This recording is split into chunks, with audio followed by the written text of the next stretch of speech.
Hello everyone and welcome back to another video. In today's session, we are going to build a powerful AI agent that will automatically create a clear and structured root cause analysis document for bugs. In a typical software development lifecycle, bugs are an unavoidable part of the process. But what truly matters is understanding why they occur. That is where the RCA document comes into play. This document follows a simple yet powerful 5-question pattern where each answer guides you to the next question, gradually peeling back to the layer of the issue. Generally, root cause analysis documents are prepared manually, which can be time consuming and prone to inconsistency. That is exactly where our AI agent will step in. So let us dive into the working of the AI agent we are about to build. For this project, these are the tools and MCP servers we will be using to develop our AI agent.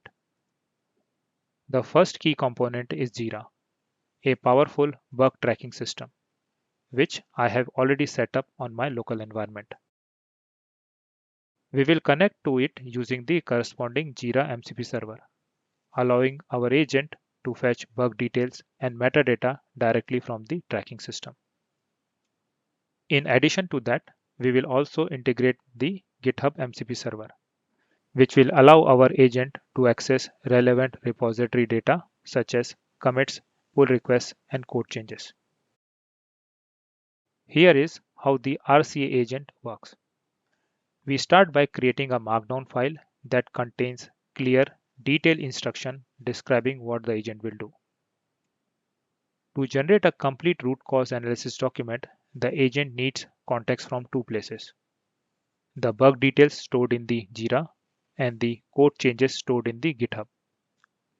Using the corresponding MCP server, the agent fetches the bug information from JIRA and retrieves the relevant code changes from the GitHub. Once it gathers all the required data, it uses this combined context to interact with the LLM. Finally, the agent produces a well-structured root cause analysis document formatted neatly as a markdown file. Now, let me switch back to the IntelliJ IDE and create a new markdown file. In the project, I'm going to create a new markdown file named RCA create prompt.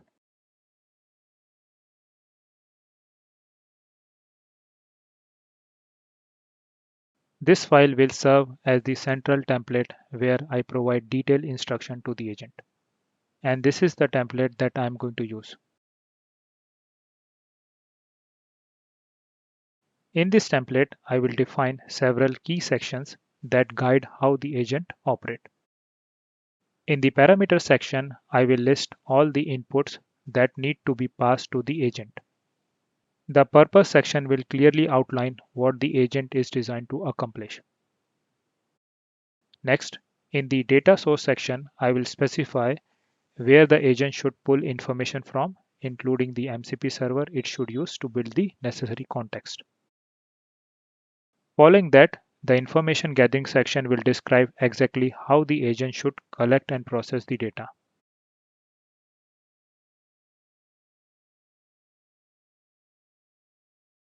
In the output format section, I will define how the resulting markdown file should be structured and what details it must include. In this section of the template, I will define how the agent should execute the prompt and outline the steps it must take if anything fails during the execution. In this section, I will specify that once the RCA document is generated, the agent must save it using a predefined file name. In this section, I will include the instructions describing what qualifies as an acceptable RCA document so the agent clearly understands the quality criteria. In this section, I will define how the agent should behave if it cannot communicate with the MCP server, including what details it must add to the RCA document under such error condition. Finally, in this section, I will include guidance telling the agent to generate the data summary first, followed by the final RCA report, ensuring a consistent and structured flow. So this is the template that we are going to use for creating the RC agent. Now I will start adding instructions to the markdown file. In the parameter section of our markdown file, we will define three key inputs that the agent will accept. The first parameter represents the bug or issue ID. The second parameter captures the list of pull requests created to fix that specific bug.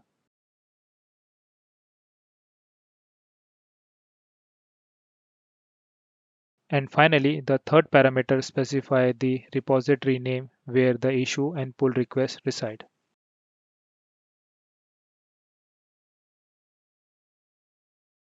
This parameter will help our agent to understand the context of each bug. In the purpose section of our markdown file, I will define the persona that the agent should adopt and clearly outline its core responsibility. This helps the agent to understand not just what it needs to do, but how it should behave while doing it.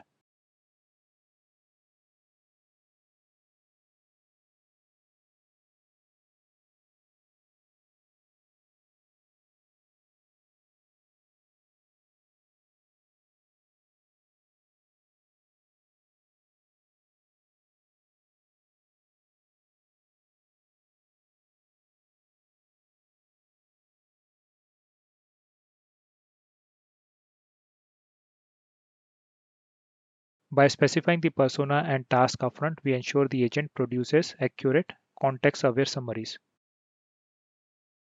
In the data source section of the markdown file, I will specify which MCP servers the agent should use to gather all the information it needs to prepare the RC document.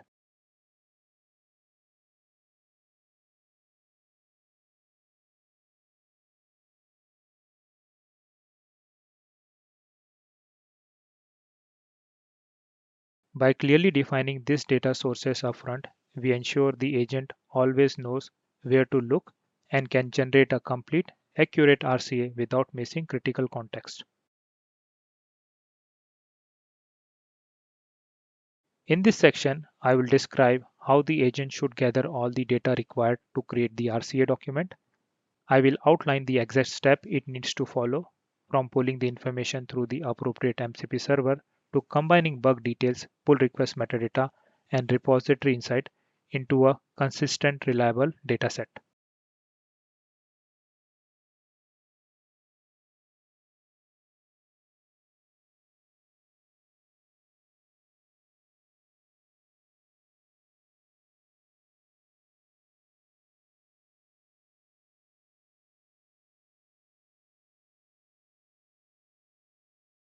In this section, I will describe the instruction that defines how the agent should generate its output and what specific detail must be included in the final RCA document.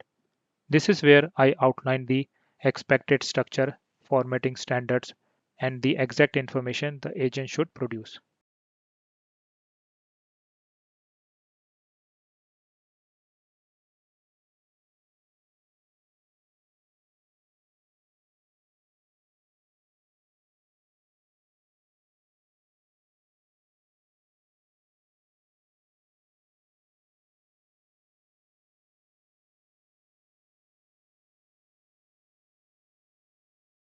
In this section, I will specify the instruction that defines the formatting and styling of the markdown file, along with the guideline for how this prompt should be executed by the agent.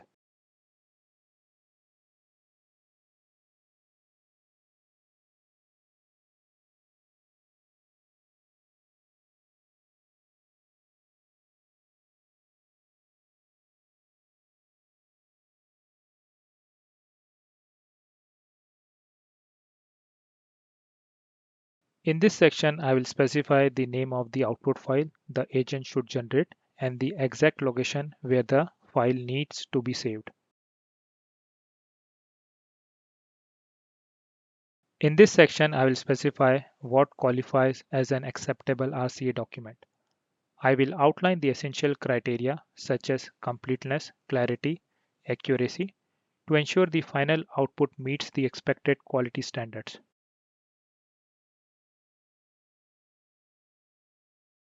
In this section, I will specify the instruction that guide what the agent should do if it is unable to communicate with the specified MCP server during the data collection. I will outline the exact fallback behavior the agent must follow, including how to report the issue and what alternative information it should include in the RCA document when such an error occurs.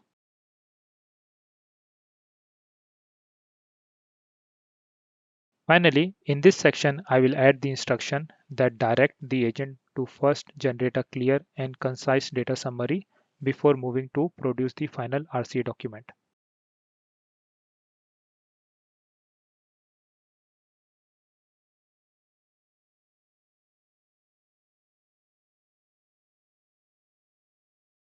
So this completes the overall implementation of our RCA agent.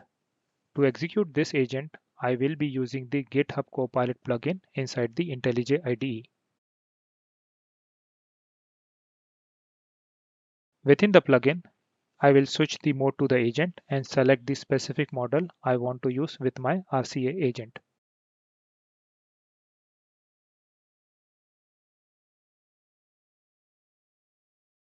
In the command text box provided by the plugin, typing a / display the full list of supported commands.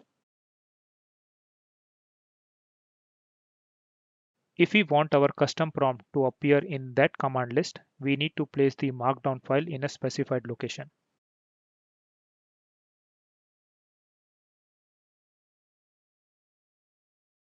Since I am using the GitHub Copilot plugin, I will create a directory named .github in my project root directory.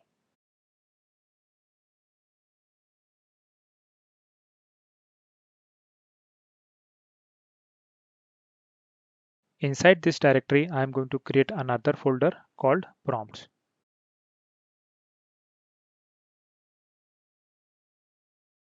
And move my markdown file into that directory.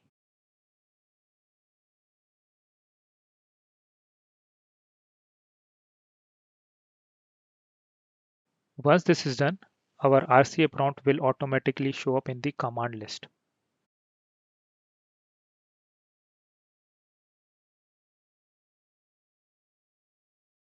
If you are using any other AI interface instead, the required location may differ. Now let me open the JIRA and take a look at the bug for which we are going to generate the RCA document.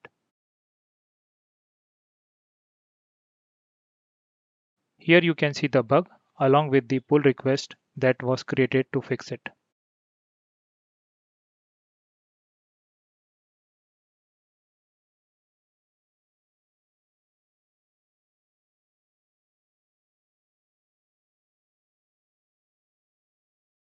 This is the MCP server the agent will use to communicate with the locally running JIRA instance. And this is the GitHub MCP server the agent will use to fetch the corresponding code changes. Let me switch back to the IntelliJ and verify that these MCP servers are integrated correctly.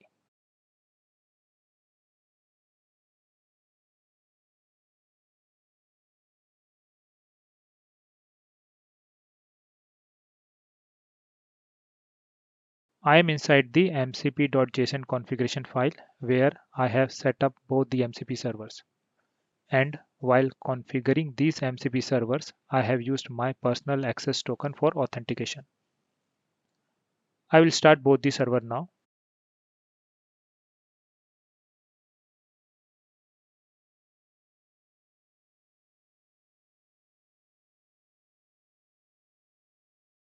Okay, both the server are up and running.